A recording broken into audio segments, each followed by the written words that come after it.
رحمه الله تعالى حديث أبي عمرو جرير بن عبد الله رضي الله عنه قال: كنا في صدر النهار عند رسول الله صلى الله عليه وسلم، فجاءه قوم عراة مجتابي النمار أو العباء متقلدي السيوف، عامتهم من مضر، بل كلهم من مضر، فتمعر وجه رسول الله صلى الله عليه وسلم لما رأى بهم من الفاقة، فدخل ثم خرج، فأمر بلالا فأذن وأقام، فصلى ثم خطب، فقال: يا أيها الناس اتقوا ربكم الذي خلقكم من نفس واحدة إلى آخر الآية، إن الله كان عليكم رقيبا. والآية الأخرى التي في آخر الحشر: يا أيها الذين آمنوا اتقوا الله ولتنظر نفس ما قدمت لغد. تصدق رجل من ديناره، من درهمه، من ثوبه، من صاع بره، من صاع تمره، حتى قال: ولو بشق تمرة. فجاء رجل من الأنصار بصرة كادت كفه تعجز عنها، بل قد عجزت، ثم تتابع الناس حتى رأيت كومين من طعام وثياب، حتى رأيت وجه رسول الله صلى الله عليه وسلم يتهلل كأنه مذهبة. فقال رسول الله صلى الله عليه وسلم: من سن في الإسلام سنة حسنة فله أجرها وأجر من عمل بها من بعده من غير أن ينقص من أجورهم شيء، ومن سن في الإسلام سنة سيئة كان عليه وزرها ووزر من عمل بها من بعد من غير أن ينقص من أوزارهم شيء. رواه مسلم. قال رحمه الله: قوله مجتابي النمار هو بالجيم وبعد الألف باء موحدة، والنمار جمع نمرة وهي كساء من صوف مخطط، ومعنى مجتابيها أي لابسيها قد خرقوها في رؤوسهم، والجوب القطع. ومنه قوله تعالى: وثمود الذين جابوا الصخر بالواد أي نحتوه وقطعوه. وقوله تمعر هو بالعين المهملة أي تغير. وقوله رأيت كومين بفتح الكاف وضمها أي صبرتين.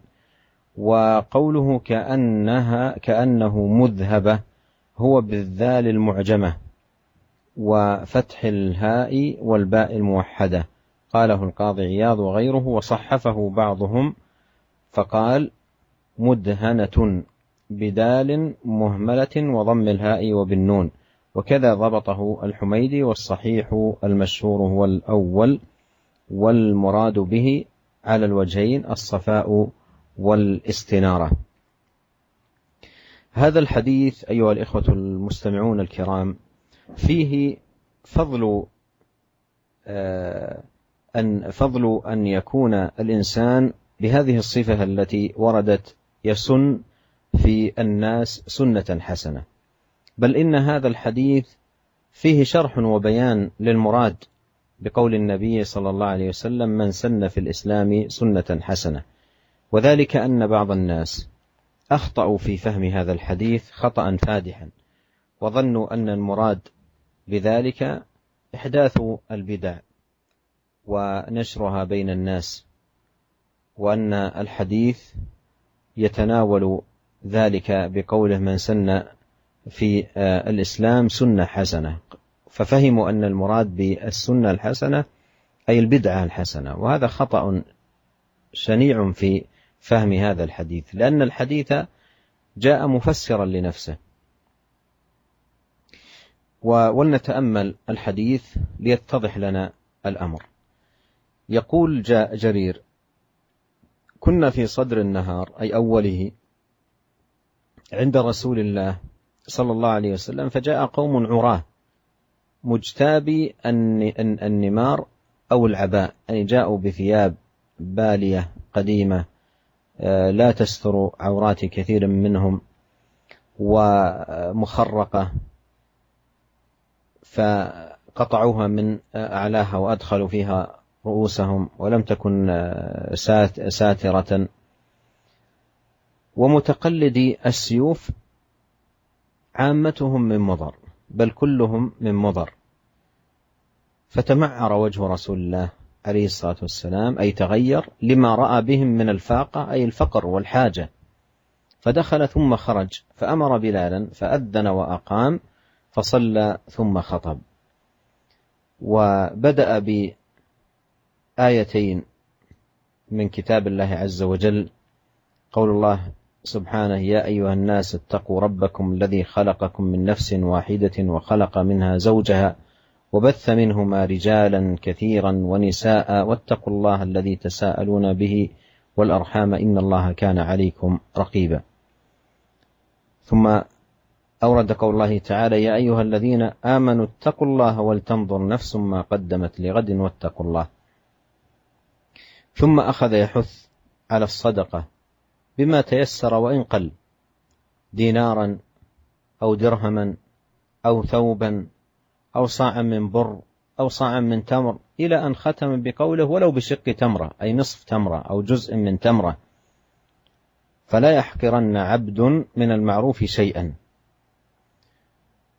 يقول: فجاء رجل من الأنصار بصرة، أي كيس كبير، كادت كفه تعجز عنه، بل قد عجزت، يعني من ثقله،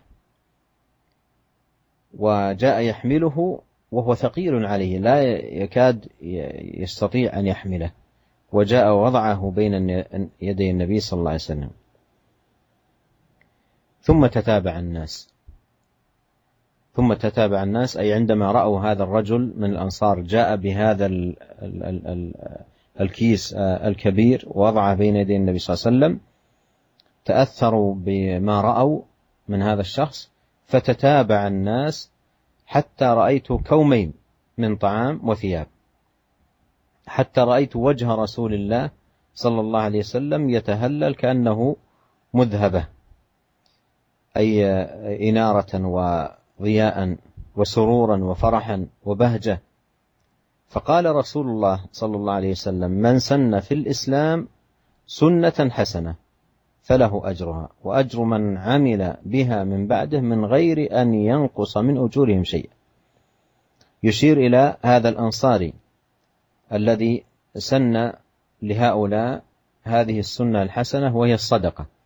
ومن المعلوم أن الصدقة جاءت فيها آيات كثيرة في القرآن وأحاديث عديدة في سنة النبي عليه الصلاة والسلام، فهي ليست بدعة أنشأها هذا الأنصاري، وإنما عمل صالح. لكن كون النبي صلى الله عليه وسلم قال عنه: من سن في الإسلام سنة حسنة، أي أحيا سنة وتسبب في فعل الناس لها وقيامهم بها، فكان سببا لفعل الناس وقيام بهذه السنة، فيكون له أجرهم وأجر كل من يعمل بهذه السنة التي تسبب لهؤلاء في فعلها والقيام بها. أيضا بمقابل ذلك: ومن سن في الإسلام سنة سيئة كان عليه وزرها ووزر من عمل بها من بعده من غير أن ينقص من أوزارهم شيء. أيضا هذا في خطورة من يحدث البدع أو يدعو إلى الضلالات والخرافات والباطل، فإنه يكتب عليه وزرها ووزر من عمل بها من بعده، لا ينقص من أوزارهم شيء.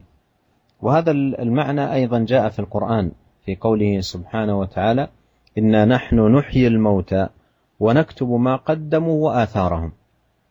نكتب ما قدموا أي من عمل، وآثارهم أي آثار أعمالهم، ويدخل في ذلك الأعمال التي دعوا إليها ورغبوا الناس فيها، فإن كانت أعمالا صالحة كتبت لهم، وإن كانت أعمالا سيئة كتبت عليهم.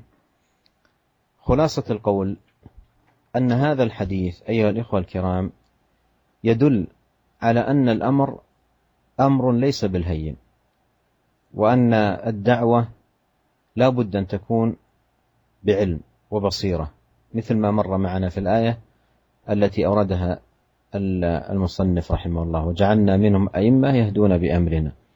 فإذا كانت الدعوة بوفق الكتاب والسنة فإنه يكتب له أجر من تبعه إلى يوم القيامة.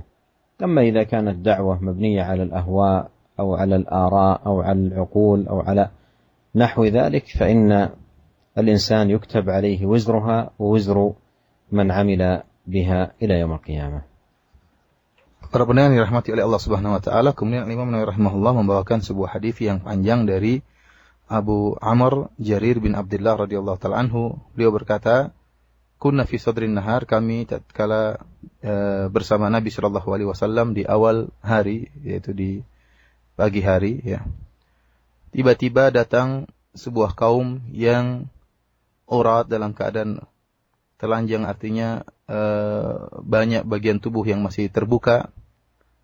Ya, mereka memakai pakaian yang sudah usang, ya, pakaian yang usang dan lama, serta mereka merobek sebagian dari pakaian tersebut untuk agar bisa dipakai, dimasukkan kepala mereka, sambil mereka membawa pedang. Ya. Amatuhum min Mudhar, kebanyakan mereka dari Mudhar, bahkan kata Jarir bin Abdullah seluruhnya dari Mudhar, dari kabilah Mudhar. Fatama'ara wajhu Rasulullah sallallahu alaihi wasallam. Melihat kondisi mereka, maka berubahlah wajah Rasulullah sallallahu alaihi wasallam. Tatkala Nabi sallallahu alaihi wasallam melihat kondisi mereka yang menunjukkan mereka dalam keadaan miskin dan dalam keadaan fakir, butuh dengan bantuan. Fadakhala tsumma kharaja. Maka Nabi sallallahu alaihi wasallam masuk kemudian keluar. Kemudian Rasulullah SAW memerintahkan Bilal untuk mengumandangkan azan. Maka Bilal pun mengumandangkan azan, kemudian menegakkan iqamah. Kemudian Nabi SAW pun salat. Setelah itu Rasulullah SAW pun berkhutbah. Maka Rasulullah SAW pun membaca firman Allah Subhanahu Wa Taala, Ya ayuhan nasu taqu rabbakumul ladzi khalaqakum min nafsin wahidah. Wahai orang-orang, wahai manusia, bertakwalah kalian kepada Rabb kalian yang telah menciptakan kalian dari satu jiwa. Hingga akhir ayat, sehingga firman Allah Subhanahu wa taala, "Innallaha kana 'alaikum raqiba." Sungguhnya Allah Subhanahu wa taala sungguh Maha mengawasi kalian. Kemudian Rasulullah sallallahu alaihi wasallam dalam khutbahnya juga membaca ayat yang lain, yaitu firman Allah Subhanahu wa taala, "Ya ayyuhalladzina amanu taqullaha wal tanzur nafsum ma qaddamat liwat wattaqullah." Wahai orang-orang yang beriman, bertakwalah kalian kepada Allah, dan hendaknya setiap jiwa melihat apa yang dia lakukan, dia amalkan untuk esok hari. Wattaqullah, hendaknya kalian bertakwa kepada Allah Subhanahu wa taala.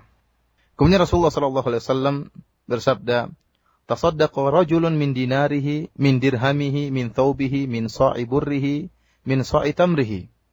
Hendaknya seorang bersedekah dengan dinarnya atau dirhamnya atau dari pakaiannya atau dari gandumnya atau dari kormanya, sampai Nabi SAW mengatakan dia bersedekah dengan bisyikki tamrah, yaitu dari sebagian kormanya. Maka datanglah seorang dari kaum Ansar dengan membawa sekantong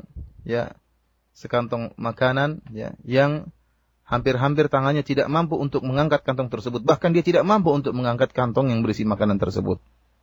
Kemudian orang-orang pun mengikuti perbuatan orang tersebut, seorang Ansar tadi. Maka mereka pun segera mengumpulkan banyak makanan dan pakaian. Sehingga kata Jarir bin Abdullah, sampai aku pun melihat wajah Rasulullah SAW berseri-seri, seakan-akan wajah beliau berwarna kuning keemasan karena ceria dan berseri-seri wajah beliau. Kemudian Rasulullah SAW bersabda, "Man sanna fil Islami sunnatan hasanatan falahu ajruha." Barang siapa yang membuat sunnah, mencontohkan sunnah dalam Islam dengan sunnah yang baik, maka bagi dia pahala sunnah tersebut. Wa ajru man amila biha. Demikian juga pahala orang yang mengamalkan sunnah tadi setelahnya, tanpa mengurangi sedikit pun pahala mereka. Dan barang siapa yang melakukan sunnah yang buruk dalam Islam, maka bagi dia dosa yang dia dapatkan dan juga dosa orang-orang mengikutinya, tanpa mengurangi dosa-dosa orang-orang mengikuti tersebut sama sekali. Para pendengar yang dirahmati oleh Allah Subhanahu wa taala, dalam hadis yang panjang ini menjelaskan tentang keutamaan seorang yang memiliki sifat ini, yaitu menghidupkan sunnah Nabi sallallahu alaihi wasallam, menyebarkan sunnah hasanah di masyarakat, sehingga masyarakat mengikuti sunnah yang dia contohkan. Dan hadis ini juga menjelaskan tentang maksud dari sabda Nabi sallallahu alaihi wasallam, "Man sanna fil islami sunnatan hasanah." Barang siapa yang memberi contoh sunnah yang baik dalam Islam, maka bagi dia mendapatkan pahala sunnah tersebut dan pahala orang-orang yang mengikutinya. Kenapa? Karena sebagian orang salah paham tentang hadis ini. Mereka berdalil dengan hadis ini untuk membolehkan bid'ah hasanah. Ya. Jadi mereka pahami sabda Nabi, "Man sanna sunnatan hasanah." Barang siapa membuat sunnah hasanah, artinya bid'ah hasanah. Akhirnya mereka membolehkan membuat bid'ah hasanah dan menyebarkan bid'ah hasanah di kalangan masyarakat. Ini merupakan pemahaman yang keliru. Ya, karena hadis ini ya telah menjelaskan maksud dari sabda Nabi Shallallahu Alaihi Wasallam dengan sunnah hasanah, yaitu artinya sunnah Nabi Shallallahu Alaihi Wasallam yang dihidupkan. Ya, sebagaimana dalam hadis ini Nabi Shallallahu Alaihi Wasallam menyebutkan tentang sedekah. Rasulullah SAW mengatakan, tasaddaqa rajulun, seorang bersedekah. Dan kita tahu bahwasanya sedekah merupakan sunnah yang ma'ruf, sunnah yang disebutkan dalam Al-Quran dalam banyak ayat.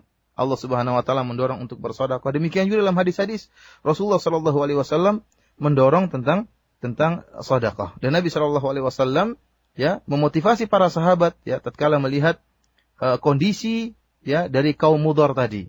Ya. Bagaimana tidak? Kata Jarir bin Abdullah, mereka datang sebuah kaum yang mereka menggunakan pakaian yang kumuh, kemudian pakaian yang usang, yang sudah lama, kemudian robek-robek, bahkan sebagian kain tersebut dibelah agar bisa dimasukkan kepala-kepala mereka sambil membawa pedang-pedang mereka. Ini menunjukkan kondisi kaum dari Mudhar ini dalam keadaan fakir, dalam keadaan sangat membutuhkan. Melihat kondisi ini, maka berubahlah wajah Nabi Shallallahu Alaihi Wasallam, kasihan melihat mereka.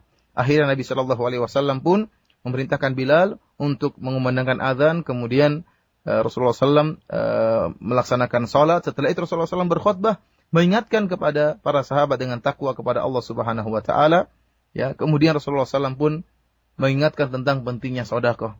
Kata Nabi SAW, tasaddaqa rajulun min dinarihi min dirhamihi. Rasulullah SAW ingin mengingatkan kepada para sahabat bahwasanya hendaknya kalian bersedekah dengan yang mudah bagi kalian, dari yang dimudahkan oleh Allah, baik dinar ataupun yang paling ringan seperti bisyaki tamrah. Meskipun kalian bersedekah dengan sebagian dari setengah korma, tidak jadi masalah. Rasulullah SAW mengatakan, tasaddaqa rajulun min dinarihi, seorang bersedekah dengan dinarnya atau dengan dirhamnya, atau menyedekahkan pakaiannya, atau menyedekahkan gandumnya, atau menyedekahkan kormanya. Bahkan Nabi mengatakan, walau bisyaki tamrah, meskipun dia bersedekah hanya sedikit, meskipun hanya sebagian dari sebutir korma. Ya, oleh karenanya seorang hamba janganlah meremehkan ya kebaikan sedikit pun, jangan dia remehkan. Jika dia kerjakan karena Allah Subhanahu Wa Taala, maka akan diterima oleh Allah Subhanahu Wa Taala. Maka setelah itu datanglah seorang dari Ansar, ya. Orang ini yang pertama kali dialah yang melaksanakan sunnah hasanah. Melaksanakan sunnah hasanah itu sedekah, ya, yang sudah dianjurkan dalam Al-Qur'an maupun sunnah-sunnah Nabi. Maka dia pun bawa sekantong ya makanan, ya. Dia bawa dengan berat sekali karena kantong tersebut berat sehingga sampai-sampai dia tidak kuat mengangkat kantong tersebut. Kemudian dia meletakkan kantong tersebut di hadapan Nabi Shallallahu Alaihi Wasallam. Melihat kondisi ini, para sahabat ya melihat kondisi yang luar biasa yang dilakukan oleh orang ini sehingga mereka terpengaruh, ingin melakukan apa yang dilakukan oleh orang tadi, yang dicontohkan oleh orang sahabat Ansar tadi. Maka para sahabat pun segera berbondong-bondong untuk ikut bersedekah. Sampai-sampai terkumpulkan tumpukan makanan dan juga tumpukan pakaian-pakaian, ya, untuk disedekahkan kepada kaum dari Mudhar tadi. Setelah banyak para sahabat mulai bersedekah, maka berubahlah wajah Nabi Shallallahu Alaihi Wasallam. Yang tadinya wajah Nabi berubah melihat kesulitan yang dihadapi oleh kaum dari Mudhar tersebut, melihat banyak sedekah yang telah dikumpulkan di hadapan Nabi, maka yatahallalu. Nabi Shallallahu Alaihi Wasallam pun wajah beliau berseri-seri, seakan-akan keluar cahaya keemasan dari wajah beliau karena gembiranya beliau melihat apa yang dilakukan oleh para sahabat.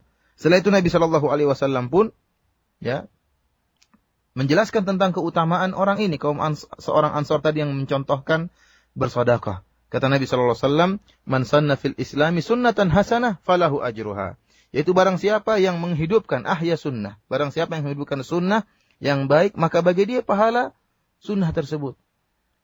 Demikian juga orang-orang yang mengikutinya. Ya, jadi kalau ada orang yang mengikutinya, dia juga akan mendapatkan pahala orang-orang tersebut tanpa mengurangi pahala orang-orang yang mengikutinya. Dan sebaliknya kata Nabi SAW, man sanna fil Islami sunnatan sayyi'ah. Barang siapa yang mencontohkan dalam masyarakat sunnah yang buruk, kana alaihi wizruha, maka dia akan mendapatkan dosa dari sunnah yang buruk tersebut. Wa wizru man amila biha, dan demikian juga dosa orang-orang yang mengikuti dia setelahnya.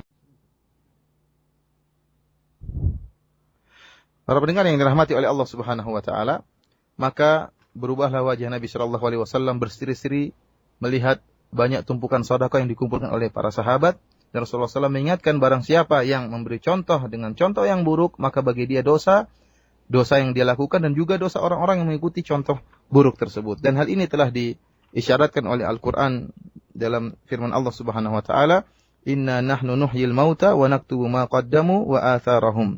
Sungguhnya kamilah yang akan menghidupkan orang-orang yang mati, dan kami yang mencatat amal kebajikan yang mereka lakukan, wa atharahum, dan juga dampak dari amalan mereka.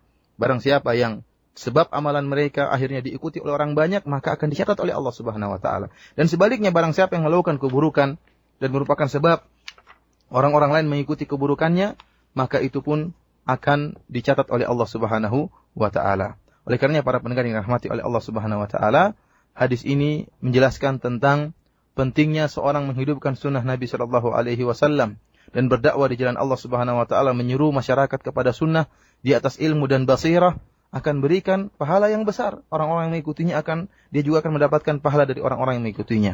Akan tapi jika dakwah tersebut dibangun bukan di atas sunnah, akan tapi di atas bid'ah, bukan di atas syariat Allah, bukan di atas syariat Nabi sallallahu alaihi wasallam, akan tapi dibangun di atas hawa nafsu, dibangun atas selera, keinginan, gaya, bukan karena syariat Allah Subhanahu wa taala, maka dakwah tersebut, ingatlah, pelakunya akan mendapatkan dosa, dan juga orang-orang mengikutinya juga akan mendapatkan dosa sebagaimana karena dia yang menyebabkan mereka mencontohinya.